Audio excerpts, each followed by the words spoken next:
আপনারা যারা আমাদের এই গল্পগুলো শুনতে ভালোবাসেন তাদের জন্য রইল অরুণ আইনের লেখা কালো মোড়ক। সব জিনিসের জন্যই বুঝি দরকার স্থান মাহাত্ম্য আর উপযুক্ত ভূমিকা। তা না হলে সেদিন সন্ধ্যা থেকে টিপটিপ অঝরে বৃষ্টির মধ্যে যখন হঠাৎ লাইট নিভে গেল, পাশের মাঠ থেকে ভেসে আসছে অবিশ্রান্ত ঝিঝিয়ার ব্যাঙের ডাক, তখন আমাদের ক্লাবে চিরাচরিত তাসের আড্ডায় হঠাৎ ভূতের গল্পের কথা উঠল কেন? ব্যাপারটা খুলেই বলি। আমরা কজন রেলওয়ে স্টাফ ইনস্টিটিউটের তাসের আড্ডায় নিত্য খেলুড়ে। আমরা মানে এই 10-12 জন বুকিং ক্লার্ক আর মালগাড়ির অ্যাপ্রেন্টিস গার্ড। আমাদের মধ্যে শশীভূষণ বাবুই যা একটু বয়োজ্যেষ্ঠ। শশীভূষণের বয়স প্রায় 50, ভদ্রলোক ব্যাচেলার, বাদবাকি আমরা সবাই 25-এর মধ্যে ঘোরাফেরা করছি। সন্ধে 6টা থেকে শুরু হয় ব্রিজ খেলার আসর। তারপর রাত 10টার শেষ মেল ট্রেন যখন দেওয়াল কাঁপিয়ে চলে যায় তখন সেই আসর ভাঙে। দারোয়ান ভজুয়া এর মধ্যে বার 2-3 চা নিয়ে যায়। এইভাবেই দিনগুলো চলছিল বেশ। সেদিন কাল করল ওই বৃষ্টি আর লাইট। বিকেল থেকেই বৃষ্টি নেমেছে আকাশ ভেঙে। কোয়ার্টারে বসে আছি, মন মেজাজ খারাপ। আজ বুঝি আর তাসের আড্ডায় হাজিরা দেওয়া সম্ভব হলো না। সন্ধে নাগাদ বৃষ্টিতে একটু টান ধরতে ছাতি মাথায় দুর্গা বলে বেরিয়ে পড়লাম। ইনস্টিটিউটে গিয়ে দেখি হয় ছাতি নয়তো ওয়াটারপ্রুফ গায়ে জড়িয়ে প্রায় সবাই এসে হাজির। এমনকি শশীভূষণ বাবুও আমাদের কমন শশীদা। আমি এসে পৌঁছতেই বৃষ্টিটা আবার চেপে নামল। আলমারি খুলে অজয় সবে 6 প্যাকেট তাস বের করেছে, এমন সময় লাইট নিভে গেল। চাপ বাবা, আচ্ছা বেরোসিক তো। অজয় পাওয়ার স্টেশনের উদ্দেশ্যে অস্ফুট স্বরে কটূক্তি করল। বাইরে ঝমঝম করে বৃষ্টি পড়ছে। খোলা জানলা দিয়ে ঠান্ডা বাতাসের সঙ্গে ঢুকছে ভেজা জুঁই ফুলের গন্ধ। এমন একটা পরিবেশে তাস খেলাটা বেশ জমত ভেবে আমাদের সকলেরই মনটা বেশ খারাপ। অতি উৎসাহে অজয় কয়েকবার মোমবাতি জ্বালানোর চেষ্টা করল, কিন্তু তাও দমকা বাতাসের মুহূর্তেই নিভে গেল। শশীদা বললেন, ক্ষান্ত দাও অজয়, আজ আর খেলা হবে না বাপু। বিভিন্ন টেবিল থেকে উঠে এসে আমরা সবাই এক টেবিলে বসলাম। এরপর এক কথা দু কথার পর ভূতের কথা উঠবেই। বাইরে বৃষ্টি, ভেতরে অন্ধকার থই থই করছে। এমন জায়গায় বাঙালিদের আড্ডায় ভূতের গল্প না হলে চলে নাকি? অজয় ভূতের অস্তিত্ব সম্বন্ধে ঘোরতর সন্দিহান। ও বিশ্বাসই করে না ভূত বলে কিছু আছে। ভূতের গল্পের কথা উঠতেই অজয়ের ওই বাধাদান কারুরই বেশ ভালো লাগলো না। আরে বাবা থাক না থাক, বাইরে অবিশ্রান্ত বৃষ্টি, ভেতরে গা ছমছমে অন্ধকার, মাঝে মাঝে দমকা ঠান্ডা বাতাস, এর মধ্যে ভূতের গল্পের মতো যে মুখরোচক চাট নেই সেটা তো অস্বীকার করা যায় না। কিন্তু অজয়কে বোঝায় কে? তার সেই এক গো, আমাকে কেউ ভূত দেখাবার গ্যারান্টি দিলে আমি তার সঙ্গে জাহান্নাম পর্যন্ত যেতে পারি। আমাদের মধ্যে ভূত সম্বন্ধে কেউ অভিজ্ঞ নয়, তাই কে আর অজয়কে গ্যারান্টি দিয়ে হাত ধরে জাহান্নামে নিয়ে যাবে? কিন্তু ভূতে অবিশ্বাস বলেই বোধহয় অজয় ভূত বিষয়ক বহু দেশি বিদেশি বই পড়ে ফেলেছে। কাজেই ভৌতিক ঘটনা টটনা ও আমাদের চেয়ে বেশিই জানে। ও বলে ভূত আসলে চোখের ভুল, ইলিউশন, সেই সঙ্গে পরিবেশও কিছুটা কাজ করে। আমরা বললাম যেমন? সে বললে, যেমন ধরো একটা ঘটনা বলি। আমি সেবার দেশের বাড়িতে। একদিন আমার বিধবা পিসিমা মাঝরাতে উঠে বাইরে গেছেন। হঠাৎ ভূত ভূত করে চিৎকার। আমরা সবাই বাইরে আসলাম। দেখলাম পিসিমা মাটিতে অজ্ঞান হয়ে পড়ে আছে, মুখ দিয়ে গো গো শব্দ বেরোচ্ছে। জল টল দিতে তার জ্ঞান ফিরল। বললেন তিনি নাকি পাঁচিলের গায়ে সাদা শাড়ি পরা একজন গুটিসুটি মেরে বসে থাকতে কাউকে দেখেছেন। পিসিমাকে দেখতেই হাতছানি দিয়ে সে নাকি ডেকেছে। সেই দেখেই পিসিমা অজ্ঞান। আমরা প্রাচীরে দেখলাম ভূতের কোনো চিহ্ন নেই। তবে অজয় থামল। সুভাষ একটু আমার পাশে সরে এলো। অজয় আবার বলতে শুরু করলো, তবে আসল ব্যাপারটা বুঝলাম। সেদিন ছিল পূর্ণিমা, মাঠ ভর্তি জ্যোৎস্না, আকাশে খণ্ড খণ্ড মেঘ ভেসে বেড়াচ্ছে। জ্যোৎস্নার আলোয় বাড়ির পেছনের তাল গাছের ছায়া পড়েছিল প্রাচীরে, আর বাতাসের অল্প ধাক্কায় তাল গাছের পাতাগুলো নড়ছিল। ব্যাস, তাতেই পিসিমা ভেবে বসলেন ভূত তাকে হাতছানি দিয়ে ডাকছে। ব্যাপারগুলো সব এমনই, চোখের ভুল, বুঝেছ? হিরণময় বলল, কিন্তু তুই যে বললি তোরা গিয়ে প্রাচীরে কিছুই দেখিসনি। অজয় বলল, পাইনি তো। সেই মুহূর্তে একখণ্ড মেঘ এসে চাঁদটাকে ঢেকে দিয়েছিল, তাই প্রাচীরে ছায়া পড়েনি। কিন্তু মেঘ সরে যেতে আবার সেই আগের অবস্থা। পিসিমার জ্ঞান হতে আমি সমস্ত ব্যাপারটা দেখালাম। সেই থেকে পিসিমার আর ভূতের ভয় নেই। আমাদের অত বড় দেশের বাড়িতে তিনি এখন একাই থাকেন। এতক্ষণে সুভাষ আমার কাছ থেকে সরে গেছে। বোধহয় ভূতটা মিথ্যা প্রমাণিত হতে ও খুশি হয়েছে। কিন্তু আমার মুখ থেকে হঠাৎ ফস করে বেরিয়ে গেল, কিন্তু এত যে আমরা ভূতের গল্প শুনি, তার সবগুলোই কি চোখের ভুল, ভীরু মনের কল্পনা? অজয় বলল, নিশ্চয়ই। তুই আমাকে যে কোনো ভূতের গল্প বল, আমি ফাঁকটা কোথায় আছে দেখিয়ে দিচ্ছি। যে কোনো ভূতের গল্পেরই কোনো বাস্তব ব্যাখ্যা থাকে না। শশীদা মুখ থেকে চুরুটটা নামিয়ে ছাই ঝাড়লেন। কিছুক্ষণ সবাই চুপচাপ। আমরা অপেক্ষা করতে লাগলাম শশীদা কি বলেন শোনার জন্য। বোধহয় আমরা সবাই চাইছিলাম শশীদা অজয়কে একটা মুখের মতো জবাব দিক। ব্যাটার আস্পর্ধা তো কম নয়। আমরা সবাই ছেলেবেলা থেকে হাতে মাদুলি আর কোমরে ঘষা তামার পয়সা বাঁধতে অভ্যস্ত। আমাদের কিনা ভূতে অবিশ্বাস করার দুঃসাহস দেখায়। কিন্তু শশীদা আমাদের হতাশ করলেন। তিনি ছাই ঝেড়ে হাতের চুরুটটা ঘোরাতে ঘোরাতে শান্ত গলায় বললেন, না ভাই, আমার কোনো ভূতের গল্প জানা নেই। অজয়ের গলায় ব্যঙ্গের ভাঁজ। আসলে আপনি ভয় পেয়ে গেছেন। আপনি জানেন এখানে কোনো আষাঢ়ে গল্প ফাঁদলে আমি তার ফাঁকটুকু ধরে ফেলব, তাই তো? শশীদা আশ্চর্য ঠান্ডা গলায় বললেন, হয়তো। তার চোখ দুটো একবার জলজল করে উঠে আবার স্বাভাবিক হয়ে গেল। আমার কেমন যেন মনে হলো শশীদা কি একটা বলতে গিয়েও চেপে গেল। কথাটা বলতেই বাকি সবাই শশীদাকে চেপে ধরল। বলল, কি ব্যাপার শশীদা, বলতেই হবে আপনাকে। শশীদার চুরুট নিভে গিয়েছে। রতনের কাছ থেকে দেশলাই নিয়ে আবার জ্বাললেন। একটা দীর্ঘ টান দিয়ে কিছু ভাবলেন যেন, তারপর শান্ত গলায় বললেন, আমাকে কিছু বলতে অনুরোধ করো না।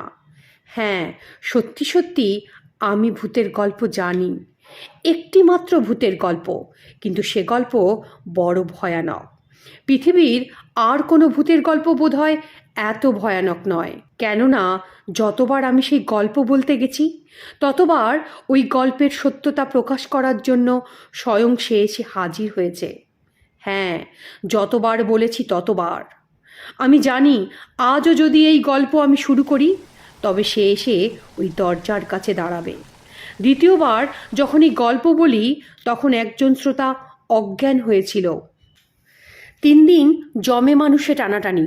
সেই থেকে প্রতিজ্ঞা করি আর নয়, এখানেই শেষ, আর বলবো না। তা সেও আজ 25 বছর হলো। এতদিনে এই গল্পের কথা ভুলেই ছিলাম। আজ আবার তোমাদের জন্য মনে পড়ল। অজয়ের গলায় অবিশ্বাসের ঝাঁজ। সে আবার বলল, উফ, তাহলে আপনি নিশ্চিন্তে আবার সেই গল্প শুরু করতে পারেন। 25 বছরে ওই ভূত নিশ্চয়ই মারা গেছে। সুভাষের গলার স্বর আর চেনা যায় না। তার গলায় যেন মাছের কাঁটা ফুটেছে। চিচি করে বলল, সুশীদা, আপনার ভূতটা যদি সত্যি সত্যি এ ঘরে আসে? সুশীদা বললে, সে তো এসে গেছে।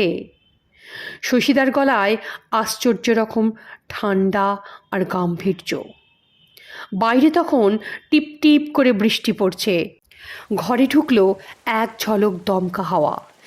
একটানা গঙ্গানির মতো হুইসেল বাজাতে বাজাতে 49 আপ মেলগাড়ি চলে গেল। হঠাৎ বাইরের তালগাছের একটা ডাল ভাঙার শব্দ হলো। আর ঠিক সেই সময় দরজার কাছে কাঁপতে কাঁপতে একটা শিখা এসে থামল। দরজার মাঝামাঝি কিছুক্ষণ সেটা থেমে রইল। তারপর আমাদের টেবিল লক্ষ্য করে এগোলো। মনে হলো কেউ যেন পেরেক দিয়ে আমাদের চেয়ারের সাথে গেঁথে ফেলেছে। ঘরের নিচ দিয়ে বয়ে গেল বরফ গলা জলের একটা স্রোত। শিখাটা এসে টেবিলের সামনে থামল। হঠাৎ সুভাষ আর্তচিৎকার করে আমাকে জড়িয়ে ধরল। হঠাৎ একজন বলে উঠল, বাবু, আমি ভজুয়া, আপনাদের চা। এক হাতে মোমবাতি, আরেক হাতে চায়ের কেটলি নিয়ে ভজুয়া এসে দাঁড়ালো। ঘর শুদ্ধ একটা নড়ে চড়ে বসার শব্দ শোনা গেল।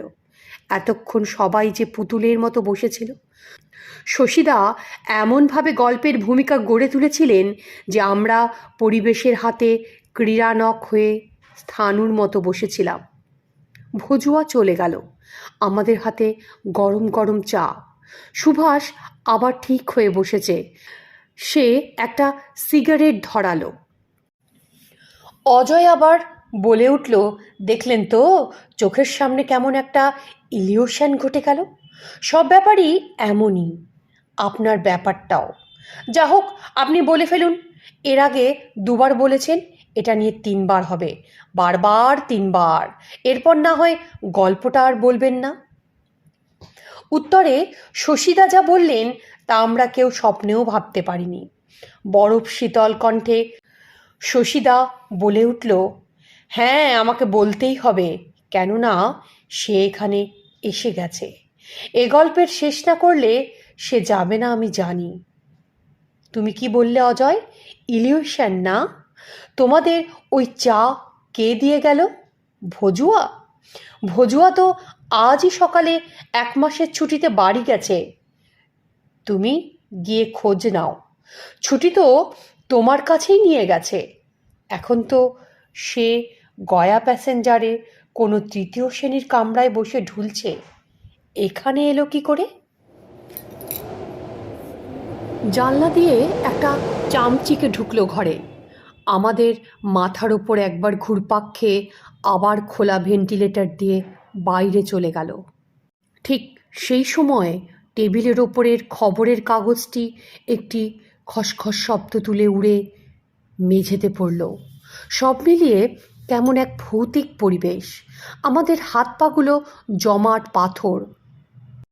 চেষ্টা করেও নাড়াতে পারছি না। ঘাড়ের কাছেই যেন কার নিঃশ্বাস পড়ার শব্দ পেলাম। এ কি করে সম্ভব? সত্যিই তো, ভজুয়া আজ ছুটি নিয়ে গেছে, অথচ হাতে এখনো গরম চায়ের গ্লাস। অজয়ের মুখে টু শব্দ নেই।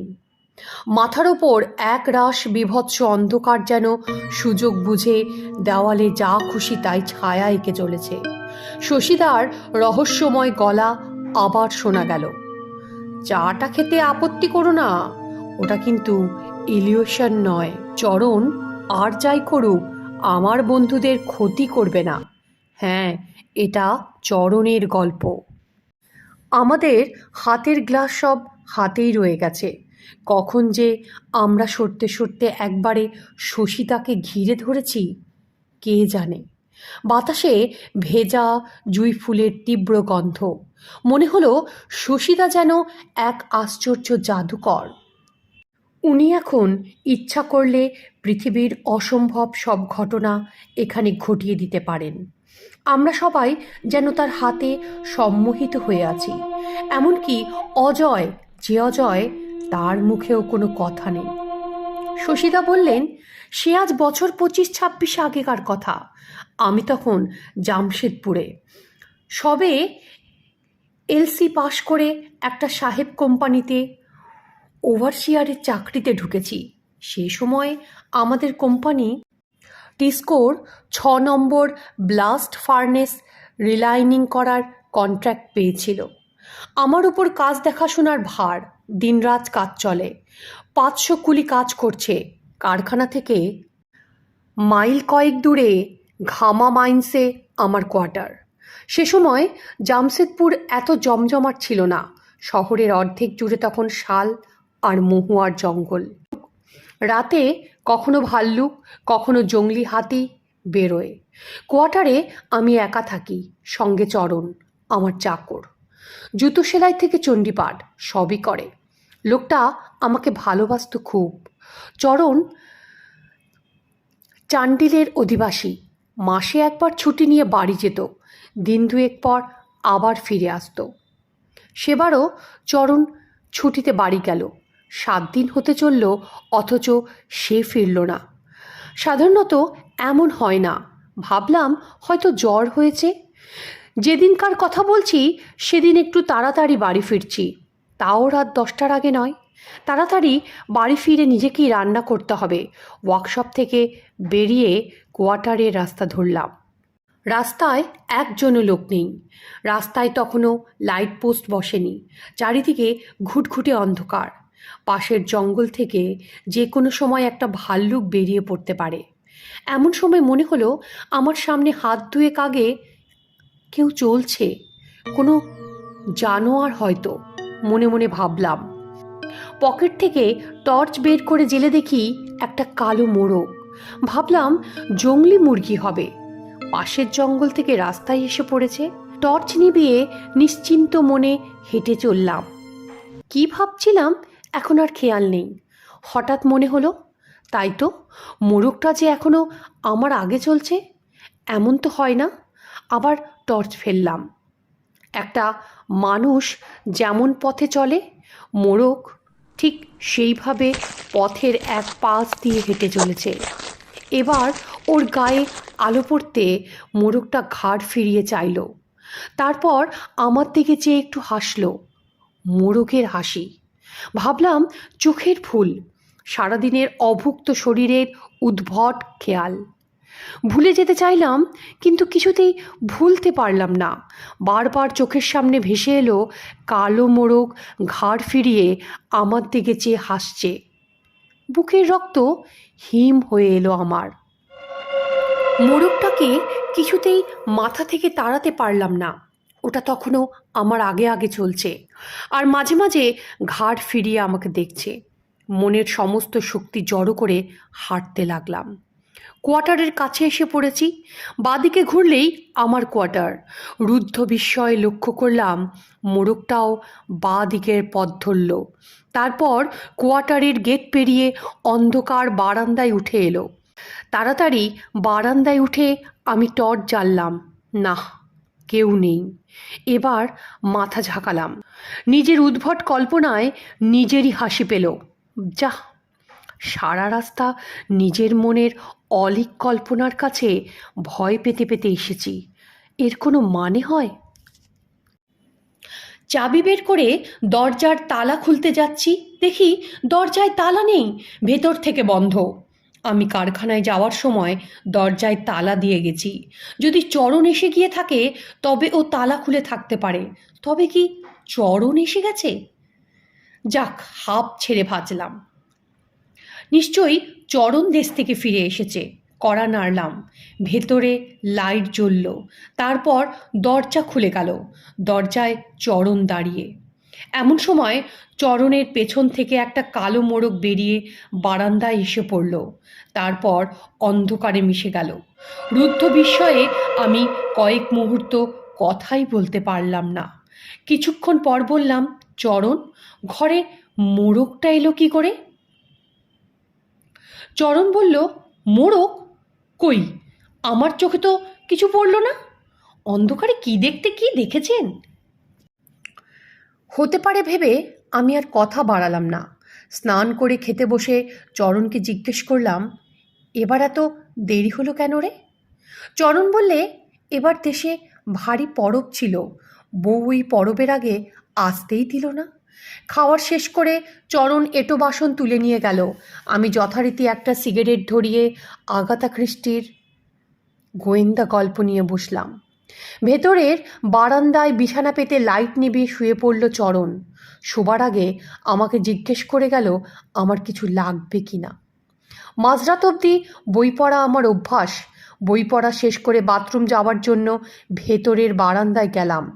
বারান্দার নিচে উঠোন, উঠোনের শেষে বাথরুম, কিন্তু বারান্দায় পা দিয়েই যা দেখলাম তাতে আমার বুকের রক্ত জমে গেল। ঘরে অস্পষ্ট আলোয় দেখলাম চরণের পাতা বিছানায় একটা কালো মোড়ক শুয়ে আছে, বালিশে মাথা রেখে যেন একটা মানুষের মতো। আমার গলা থেকে বের হলো একটা অস্ফুট আত্মস্বর। বললাম, চরণ! সেই ডাকে মোড়কটা উঠে দাঁড়ালো, আমার দিকে ঘাড় ফিরিয়ে একবার হাসলো, সেই হাসি। তারপর উঠে অন্ধকার উঠোনে নেমে গেল। আমার ডাক শুনেই চরণ হন্তদন্ত হয়ে অন্ধকার উঠোন ফুঁড়ে বারান্দায় উঠে এলো। বলল, কি হলো বাবু? আমি বললাম, তুমি কোথায় গেছিলে? সে বললে, এই যে বাবু, একটু বাথরুমে। আমি বললাম, চরণ, বাড়িতে মনে হয় একটা কালো মোড়ক ঢুকেছে, বুঝেছ? খুঁজে দেখো তো।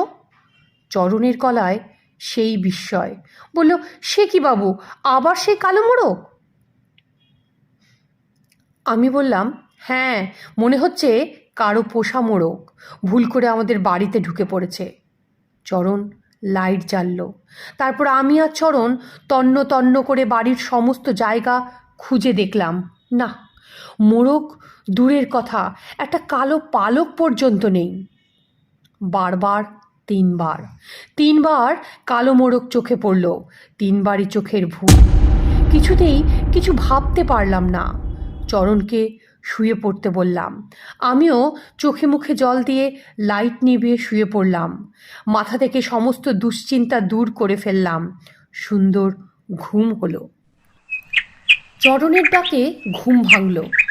দেখি ধুমায়িত কাপ হাতে চরণ দাঁড়িয়ে। কালকের সমস্ত দুশ্চিন্তা মাথা থেকে বেরিয়ে গেছে। চায়ের কাপে চুমুক দিলাম। জানলা দিয়ে বাইরে তাকালাম। দূরে আকাশের গায়ে সুন্দরী দলমা পাহাড়ের চূড়ো, সেখানে রূপলি মেঘের মনোহারী খেলা। ঘরে ঝিরঝির বাতাসের আমেজ। সুন্দর সকাল। মনে মনে ভাবলাম, এক নাগাড়ে পরিশ্রম করার ফলে মাথায় বায়ু চড়েছে, তাই কাল জেগে জেগে এমন একটা দুঃস্বপ্ন দেখেছি। ঠিক করলাম এবার কদিনের ছুটি নিয়ে বিশ্রাম নেব। চা খেয়ে বাথরুমে যাবার জন্য ভেতরের বারান্দায় আসতেই মেজাজ তিরিক্ষি হয়ে গেল। উঠোনে এক রাশ কালো মোড়গের পালক, কয়েকটার গায়ে রক্তের ছিটে। আমি আবার চিৎকার করে উঠলাম, চরণ! এসব কি? কাদের বাড়ির মুরগির পালক এখানে এসে পড়েছে? তুমি লক্ষ্য করনি? ঝাড় দিয়ে ফেলে দাও। চরণ রান্নাঘর থেকে বেরিয়ে এসে অবাক। বলল, তাই তো বাবু, কিছুক্ষণ আগেও আমি কিছু দেখিনি, এইমাত্র বোধ হয় বাতাসে উড়ে এসেছে। চরণ ঝাড় দিয়ে ওগুলো পরিষ্কার করলো। খেয়ে দিয়ে আমি কারখানায় চলে গেলাম। কাজের ফাঁকে ফাঁকে বারবার দুঃস্বপ্নের মতো হানা দিতে লাগলো কালো মোড়ক। কিছুতেই ভুলতে পারলাম না। আচ্ছা, জ্বালায় পড়লাম তো। একটা তুচ্ছ কালো মোড়ক জীবন অতিষ্ঠ করে তুলল। একবার ভাবলাম হয়তো সমস্ত ব্যাপারটা সান্যালকে বলি। সান্যাল আমার সহকর্মী, কিন্তু পারলাম না। শুনে ও যদি ঠাট্টা করে, কারণ সমস্ত ব্যাপারটা আগাগোড়া ভাবতে আমার কেমন যেন অবাস্তব ঠেকছে। জোর করে মন দিয়ে কাজ করতে চেষ্টা করলাম, কিন্তু মনের তলায় একটা কাঁটা খচখচ করতেই লাগলো। দুপুরে খাওয়ার সময় অফিসে এসে বসলাম। চরণ অফিসেই খাবার পাঠিয়ে দেয়। গিয়ে দেখি সান্যাল তার টিফিন ক্যারিয়ার খুলে বসে আছে। আমারও টিফিন এসে গেছে। হাত ধুয়ে এসে টিফিন খুলে বসলাম। টিফিন খুলতেই সমস্ত হাত পা জমে শক্ত হয়ে গেল। সান্যাল ব্যাপারটা লক্ষ্য করলো, বলল, কি হে, অমন চুপচাপ করে বসে আছো? আমি চিৎকার করে উঠলাম, মুরগি, মুরগি। সান্যাল বলল, হ্যাঁ, চরণ আজ টিফিনে মুরগির মাংস পাঠিয়েছে। সে তো খুব ভালো জিনিসে, অমৃত, বেশি থাকলে আমাকেও দিও। আমি বললাম, না, আমি ভাবছি চরণ মুরগি পেল কোথায়, আজ তো হাটবার নয়। সান্যাল বললে, আরে তোমার এত খোঁজে কি দরকার, খিদের মুখে মুরগি উপাদেয়, নাও শুরু করো।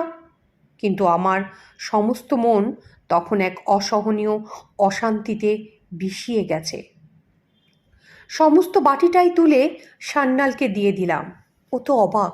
বললাম, কাল রাতে পেটটা একটু খারাপ হয়েছিল, তাই আজ খাবো না। দই দিয়ে ভাত মেখে সামান্য ভাত খেলাম। আজ বিকেল বিকেল বাড়ি ফিরলাম, কিছুতেই সবুর সইছিল না। গিয়েই চরণকে বললাম, চরণ, তুমি আজ মুরগি রান্না করেছো? সে বললে, হ্যাঁ বাবু। আমি বললাম, কোথায় পেলে? সে বললে, একটা আদিবাসী এসেছিল কালো মোরগ নিয়ে, সস্তায় পেলাম, নিয়ে নিলাম।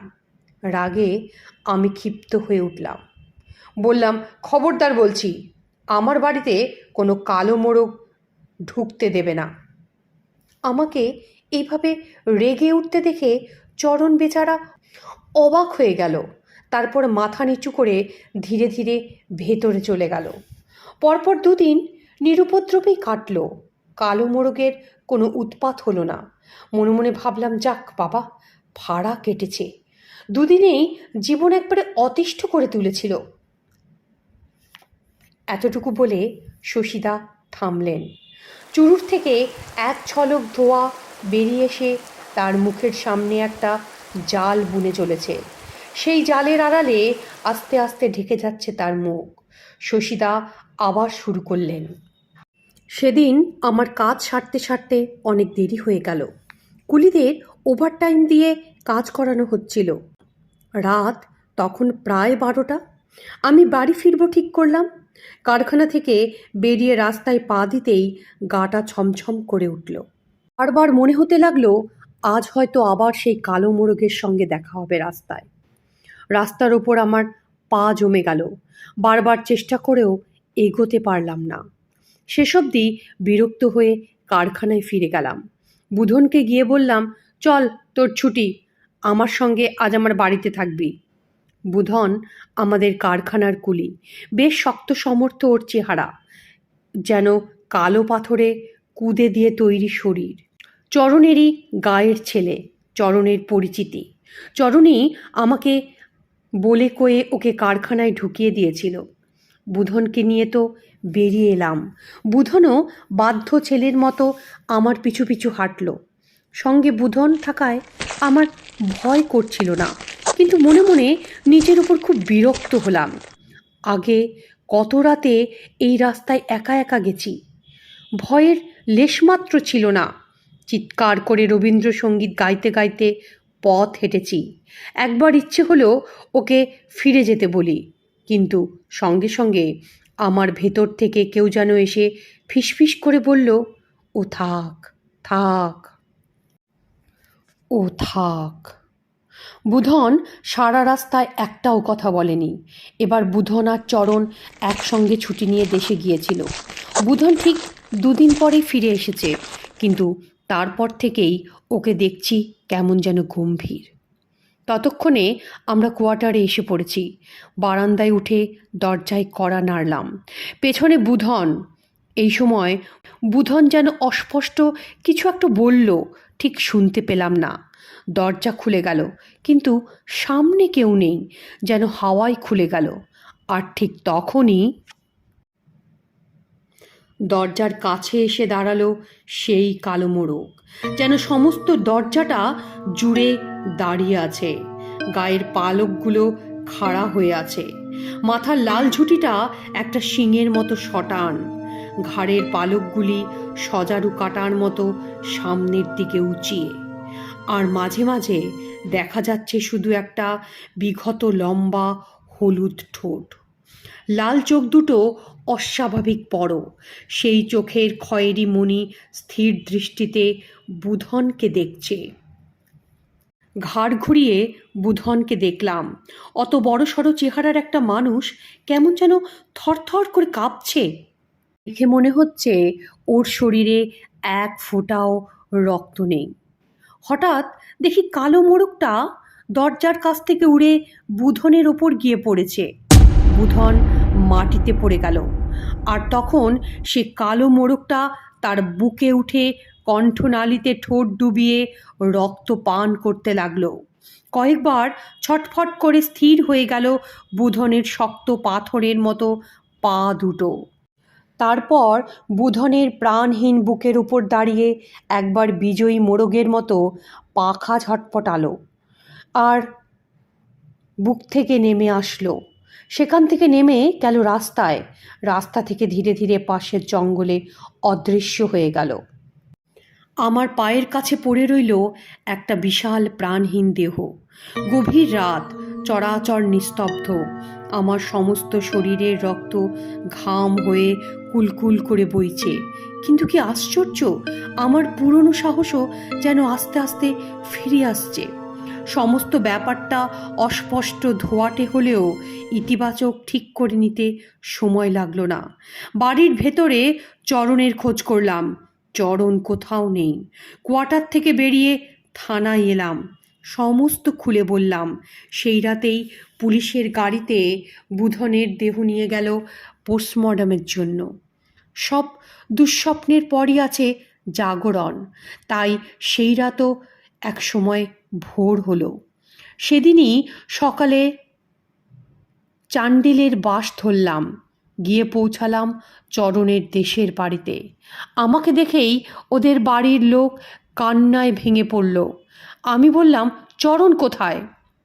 তারা কাঁদতে কাঁদতে বলল, বাবু, চরণ তো মারা গেছে। আমি আঁতকে উঠলাম। মারা গেছে? এতদিন তবে আমি কোন চরণকে দেখেছি? যখন কথা আমি মনে মনে ভাবছি, ঠিক সেই সময় একজন বলে উঠল, হ্যাঁ বাবু, বুধন খুন করেছে চরণকে। ততক্ষণে আমি নিজের মনকে স্থির করে ফেলেছি, কোনো ব্যাপারেই আশ্চর্য হব না, এখানে সব ঘটতে পারে। এরপর চরণের বউ আর চরণের বাবার অবিশ্রান্ত বিলাপের মধ্য থেকে যে কাহিনী উদ্ধার করলাম তা সংক্ষেপে এই রকম। বিংশ শতাব্দীর সভ্যতা আর বিজ্ঞানের এই চরম উন্নতির দিনে যে এমন মধ্যযুগীয় ব্যাপার ঘটতে পারে তা অভিজ্ঞতা না থাকলে বিশ্বাস করা যায় না। সে যাক, গল্পটা বলি শোনো। বুধনের ছিল নেশা করার বদ খেয়াল। সে এই নেশা করার জন্য প্রচুর লোকের কাছে দেনা করেছিল। এমনকি চরণের কাছেও ছিল তার প্রচুর টাকা ঋণ।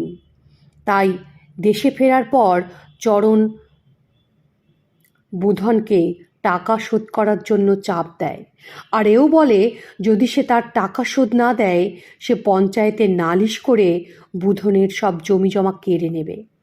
এই নিয়ে এক কথা দু কথার পর তাদের মধ্যে বিরাট ঝগড়া বাঁধে। শেষে গ্রামের মাতব্বররা এসে সেই ঝগড়া থামায়। চরণ আসার আগে শাসিয়ে আসে কাল সকালে এসে পঞ্চায়েতে খবর দেবে।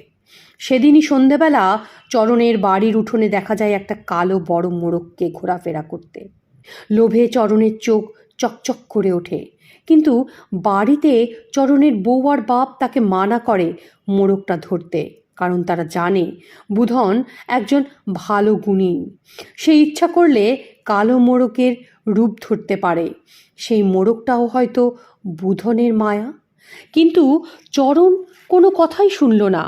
নিশিতে পাওয়া মানুষের মতো মোড়কটাকে ধরবার জন্য সে পিছু পিছু ছুটতে লাগলো জঙ্গলের দিকে। কিছুক্ষণ পরই চরণের আর্তনাদ শুনতে পেল চরণের বাবা আর বউ। তারা ছুটে গিয়ে দেখল চরণের রক্তাক্ত দেহ পড়ে আছে। তখনও অস্পষ্ট জ্ঞান আছে তার। সে ক্ষীণ গলায় বলল, বুধন তাকে খুন করেছে, এর বদলা সে নেবে। শশীদার গল্প এখানেই শেষ, কিন্তু গল্পের ওই ভয়ঙ্কর পরিবেশ তখনও আমাদের মধ্যে চেপে বসে আছে। সবার প্রায় দম বন্ধ অবস্থা। ঠিক সেই সময় লাইট জ্বলে উঠল। শশীদা অজয়ের দিকে ফিরে বললেন, কিরে অজয়, এর মধ্যে তোমার ইলিউশনটা কোথায় বের করো?